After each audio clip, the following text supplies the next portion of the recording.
looking at me. I'm looking back. Hi you all, how are you? Welcome back to our channel. Hope you're having a wonderful day so far. Today we're doing another video in our Women Empowerment series where we highlight and showcase different women and their profession. Today we have our guest, Miss Amber Keller. So Amber has her own soap company. It's called amhappysoap.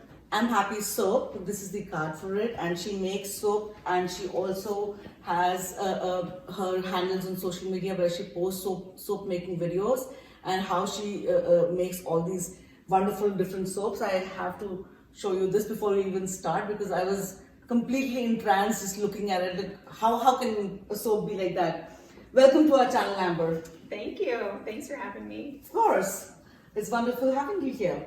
So let's start at the beginning. Tell me a little bit about your background, please. With soap? No, just in general. Oh, Before in soap. general. Well, I have 3 kids. Soap keeps me really busy. What did you do before soap making? Before soap, Like, I job-wise. was a hairstylist. Oh, really? Yeah. Awesome. Yeah. So I did hair for 15 years or so. Mm-hmm. And was very burned out. Yeah. And now I still have a handful of clients and mostly do soap.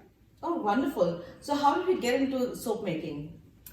I always had just really loved handmade soap. I would shop for it and I would gift it a lot. Yeah. And I knew somebody who made soap. And so I asked him if I could watch him make soap. I was always a little bit scared to try it on my own because it's a little scary. Yeah. Just the chemicals and scientific nature of soap making kind of intimidated me. Mm-hmm. So he let me come over one day and he made soap. Okay. And I realized it wasn't as scary as I thought. So that was probably 5 or 6 years ago. So then I very slowly started getting all of the equipment and supplies. And it's probably been 3 or 4 years that it's been a business. Okay. So, talking about your background, do you need an educational qualification to start a soap making company? Do you need to do courses online, whatever, or do you think you could experiment and get into it? I think you could just figure it out. Before I started, I not only watched that soap maker make soap, but I read probably 4 or 5 books. I watched a whole bunch of YouTube videos on just beginner soap making. Yeah. So no, I don't think you need a real course, but it wouldn't hurt, especially if you're intimidated to start the chemical process. Yeah, But because this is a science. Like soap making is a science. It's I mean, Yeah. it is an art because obviously you're making extremely beautiful soaps, something which ordinarily would not see in a store. Yeah. But besides that, I mean, it's also a science, right? Every chemical has to go in a particular balance into soap making. Yeah, I measure everything. I mean, I wear safety gear, like goggles and gloves and long sleeves, but everything is done by weight. You take a lot of temperature, like it has to be done at the right temperature. Yeah. So yeah, very scientific for sure. Yeah, and there are chemicals like lye and all which are tough to work with, right? Yeah, so if you're making cold process soap, you have to use lye. That's the only way to make soap. So if you've seen like melt and pour, like kits you buy at the store that you just melt and pour into a mold, that has lye in it, but it's already been done for you. Okay. So this is like making soap from scratch. Oh, okay, all right. So how do you decide on what kind of soap you want to make, what kind of fragrances you want to put in? I mean, honestly, like something like this, I had seen you given it to my daughter and I thought it was fudge and I took a bite, I didn't realize it was soap. I can't explain it. It smells so wonderful. It's like melty fudge. Ooh, amazing. Thank you. I mean, a lot of that is just personal preference. I like to make soap that I like how it smells. So just preference, I guess. So how did you decide to put it all on social media, your soap making process? How did you decide that? I don't know. It just kind of felt like a natural progression as far as I make something and I wanted to take a picture or show my mom or show my friends.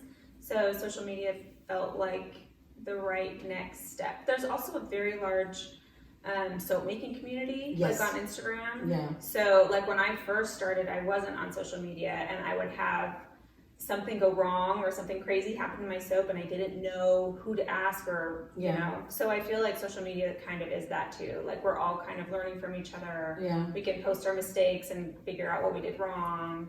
Yeah. And I have a lot of people ask me, like, send me messages and pictures of their soap, like, what did I do and what could I do better, or what, you know, basically what happened with this. Yeah. So I feel like it's kind of just a really great learning community and sharing community, and then also it, you know, it's a big part of my business is social media.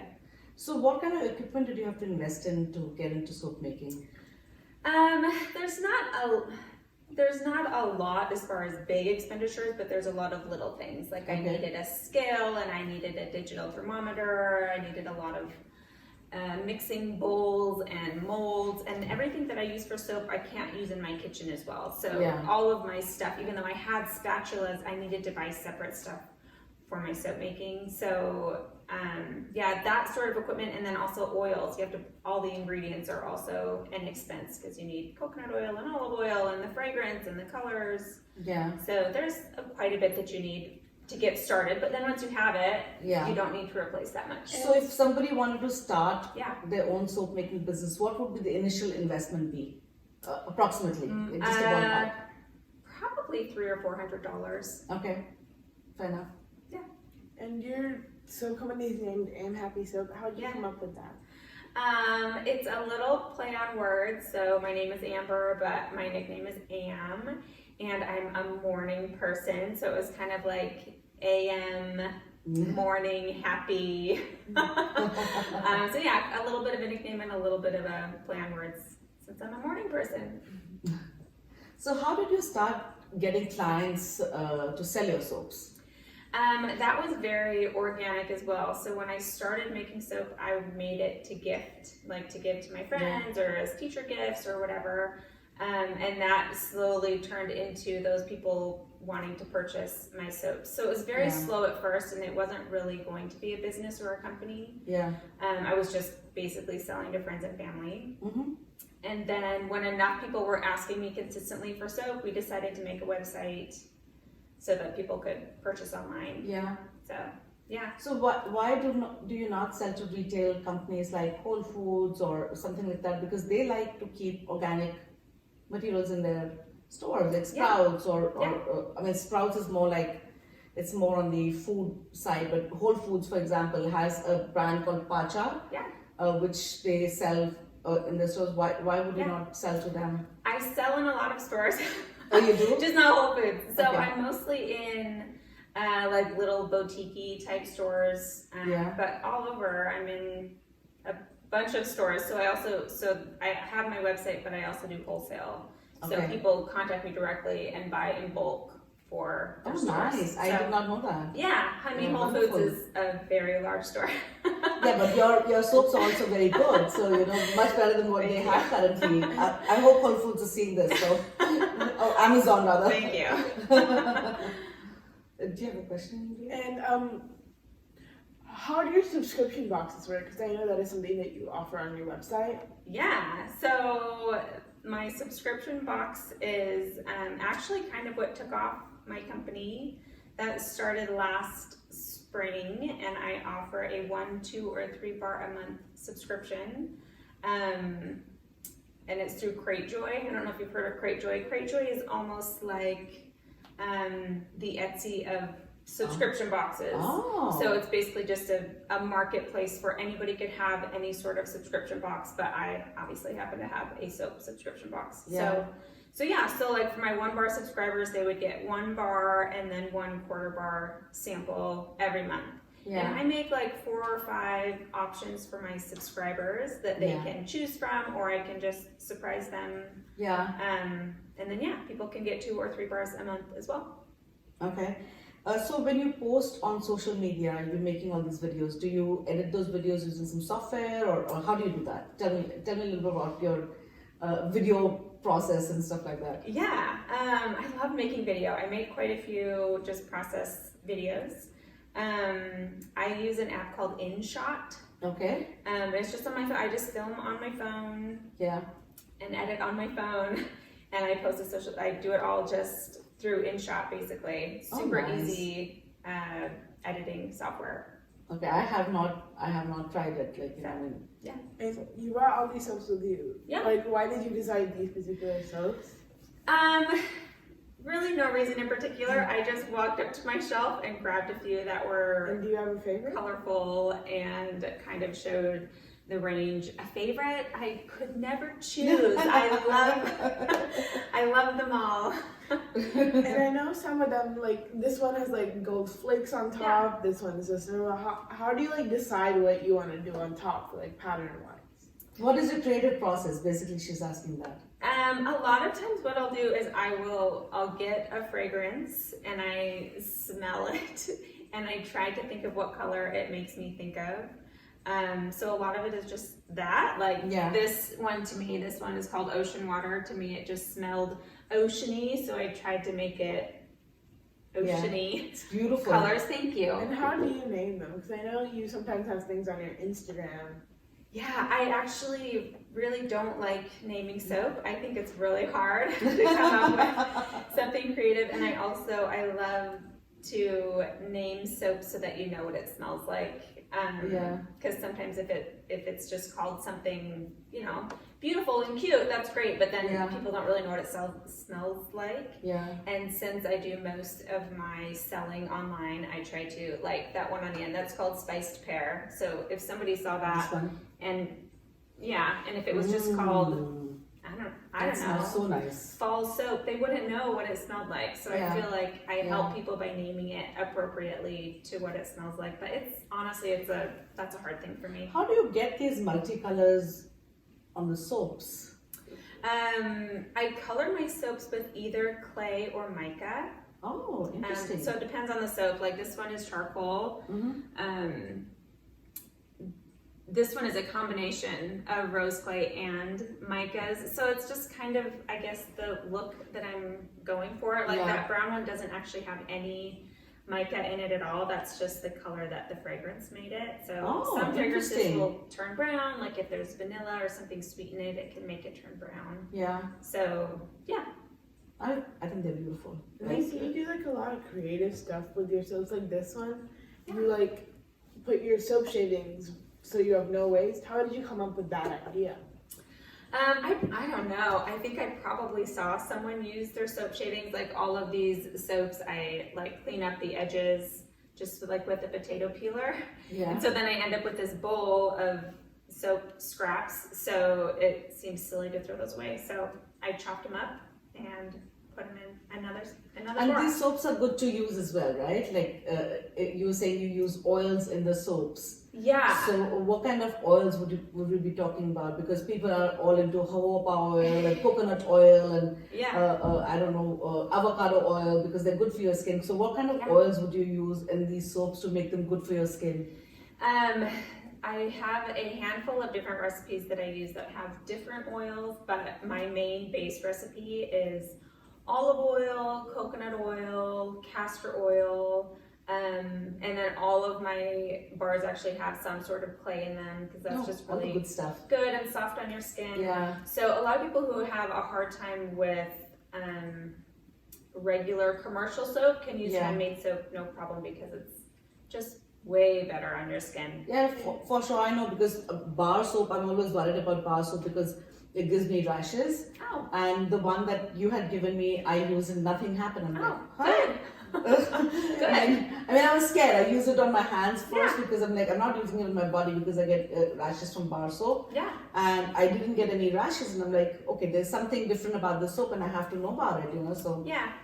Yeah. And like, how do you make your like soap sample boxes? Because I know sometimes you have like with the small samplers instead of the whole bars of soap. Yeah.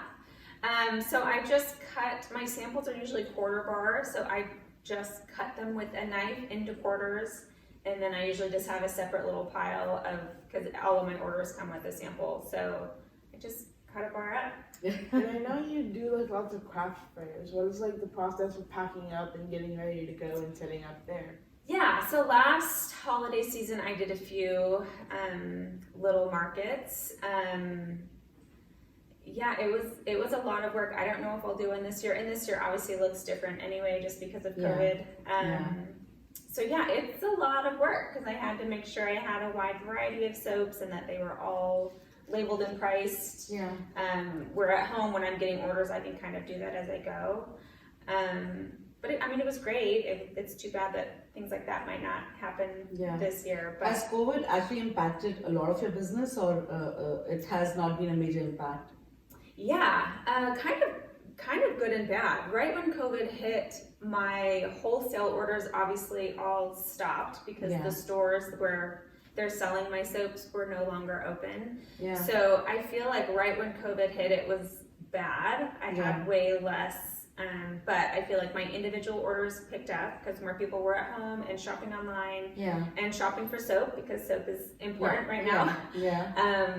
And then once stores opened, all my wholesale accounts picked up again. So I feel like it balanced out and maybe improved my business a little. Oh, that's good to hear. Yeah. So what is the fun aspects of your job?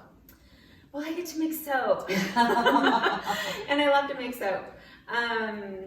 It really is very fun to make soap, but I like all of the process because I also, label all my soaps myself. I do all my own shipping. I do all my own social media. And I find it all pretty fun and rewarding. So it's fun. So what kind of hours are we talking about in terms of how many hours do you put in a day, a week? A lot. I work full time. Okay. Probably 30 to 40 hours a week. Oh wow. Yeah. That's a lot. Yeah, I work a lot. Is it nice being your own boss? Because Yes, it really is. There are times where I don't always feel like my own boss because people will hire me to make them a certain soap, or they want something custom that I don't normally do. So sometimes I don't always feel completely in control of everything, but for the most part, it's great. I get to do what I want. And what are the negative aspects of your job? Negative. Well, I hate to sell things. That's a hard thing for me. I do feel like on social media, it's very passive. Like I don't push a lot of sales. I don't talk a lot about selling my soap. So thankfully that has gotten a little bit easier. I feel like when I started, I felt like I had to be selling, and that isn't necessarily the case. So I would say that I don't love to sell. And soap dishes really suck because when you're making soap, it's dangerous for 24 hours. So you finish pouring soap and then you have all of these bowls and spoons and pots and pans that have a dangerous chemical on them. So you have to stay suited up and do dishes. And so that's not fun. How do you balance your family with your soap business? Because I know, like you said, you work full time and your studio is in your house. So how do you say, okay, I worked 3 hours today, I'm gonna go spend time with my family now? It's hard. Sometimes it's hard because you can't just leave it at the office. It's just right there and there's always something to do. My kids, though, thankfully love to hang out in my soap room. So when they have breaks in school or whatever, they come in to me. And they're also very hands-on. They love to help me package or help me put stickers on, or I feel like it's kind of a family affair because they all come hang out with me, and then I can obviously just walk out of the room and shut the door and try not to think about all the little things I need to do. So you mentioned safety gear many times. What kind of safety gear do you use? Could you list that out? Sure. Goggles. I wear goggles. Gloves. I just wear disposable gloves. And you have to wear long sleeves. Occasionally I will get lazy and not wear long sleeves, and then my arms are itchy the rest of the day. So it also is fumey, right when you pour the lye into the water. That's kind of when the chemical reaction happens, and there's a lot of fumes. So that is dangerous as well. I kind of mix it and put it aside on the other part of my kitchen. I used to mix it outside. I don't do that anymore. I just kind of try to mix it and walk away. So the fumes, and then obviously just protecting my skin and eyes. And I know I'm really good friends with one of your daughters. Do they help with your packaging and stuff when you're sending orders out? Yes, they do. They're great. They will help me with, because when I send my samples, I'll write the name of the sample, and Quinn Has really good handling. She's great at helping me with those. So you were working in a job earlier, and now you're a business owner. In terms of comparisons, what do you prefer and why? I definitely prefer this, and not just because I really love making soap. But yeah, I guess just because I can control my own hours. I mean, obviously, if I get to a point where I'm too busy, I just will stop, not accept more wholesale orders, and cut off my number of subscribers so that I'm not way too busy. Yeah.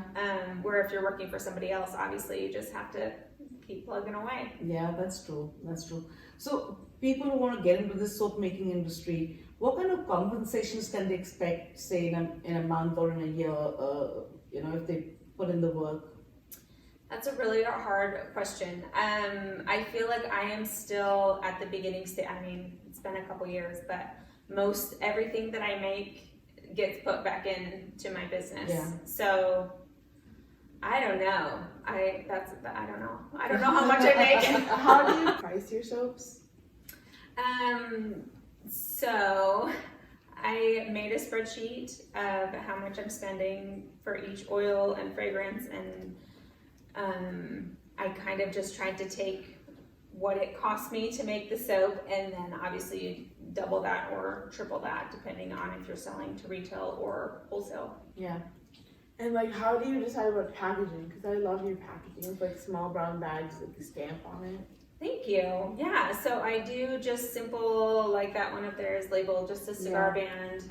I love these. I think they look really pretty. Thank you. Yeah, so I just print them myself at home, and then if I'm going to ship them, I also wrap in tissue paper and put a sticker on it.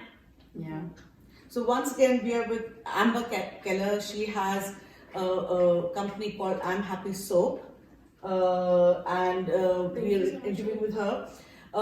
We will be putting in some clips of her making soap somewhere during the entire interview, and some pictures of soaps. Hopefully, I'll be able to get some nice pictures. We'll put the pictures of soaps and her details, her contact details in our interview. So in case you want to order the soaps, you are more than willing to contact her and order the soaps directly. The soaps are absolutely amazing. They're absolutely amazing. They smell great. They're good for your body. And the packaging is minimal, so no wastage, no harm to the environment. So yeah, I think supporting small businesses is what we should do right now. And Amber is not only a small business, she's also a woman-owned business. So please, we would request all of you to support her business. The company is again called amhappysoap, and I'll put all her social media somewhere here, so that in a ticker, so that you can see it. So is there anything else you would like to tell our viewers? No, that was great. Thanks for having me. Make sure you do check her out, because most small business soaps are better than most generic kinds. Because if you guys have done any main research, you guys know that most mass-produced soaps have a lot of harmful scents and chemicals in it. Yeah. So I would encourage you to check out like homemade soaps. Like she was listing, they have all these oils that are really good for you, and it's really good if you have sensitive skin. And that's what attracted me to begin with. You know, when Ria told me the fudge soap, as I call it, and I did not. I mean, amazing thing is I did not get sick even after I ate it. Oh, good, good. I'm glad. Thank you guys so much for watching this video. Make sure to check out the other videos in this series right up there. Thank you for joining us today. We really, really appreciate it. Thanks so much. Thank you so much, and we'll see you soon. Bye. Bye.